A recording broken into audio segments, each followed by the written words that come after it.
And I tried hard to be proud of my service, but all I could feel was shame. And racism could no longer mask the reality of the occupation. These were people, these were human beings. I've since been plagued by guilt anytime I see an elderly man, like the one who couldn't walk, who we rolled onto a stretcher and told the Iraqi police to take him away. I feel guilt anytime I see a mother with her children, like the one who cried hysterically and screamed that we are worse than Saddam as we forced her from her home. I feel guilt anytime I see a young girl, like the one I grabbed by the arm and dragged into the street. We were told we were fighting terrorists. The real terrorist was me, and the real terrorism is this occupation. Racism within the military has long been an important tool to justify the destruction and occupation of another country. It has long been used to justify the killing, subjugation, and torture of another people. Racism is a vital weapon employed by this government. It is a more important weapon than a rifle, a tank, a bomber, or a battleship. It is more destructive than an artillery shell, or a bunker buster, or a Tomahawk missile. While all those weapons are created and owned by this government, they are harmless without people willing to use them. Those who send us to war do not have to pull a trigger or lob a mortar round. They do not have to fight the war, they merely have to sell the war. They need a public who is willing to send their soldiers into harm's way.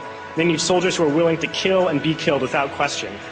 They can spend millions on a single bomb, but that bomb only becomes a weapon when the ranks in the military are willing to follow orders to use it.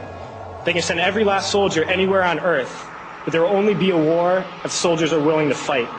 And the ruling class, the billionaires who profit from human suffering, care only about expanding their wealth, controlling the world economy. Understand that their power lies only in their ability to convince us that war, oppression, and exploitation is in our interest. They understand that their wealth is dependent on their ability to convince the working class to die to control the market of another country. And convincing us to kill and die is based on their ability to make us think that we are somehow superior. Soldiers, sailors, Marines, airmen have nothing to gain from this occupation. The vast majority of people living in the U.S. have nothing to gain from this occupation. In fact, not only do we have nothing to gain, but we suffer more because of it. We lose limbs, endure trauma, and give our lives. Our families have to watch flag-draped coffins lowered into the earth. Millions in this country without health care, jobs, or access to education must watch this government squander over $450 million a day on this occupation.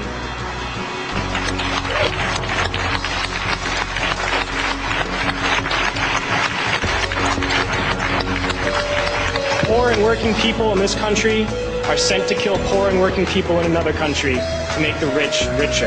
And without racism, soldiers would realize that they have more in common with the Iraqi people than they do with the billionaires who send us to war.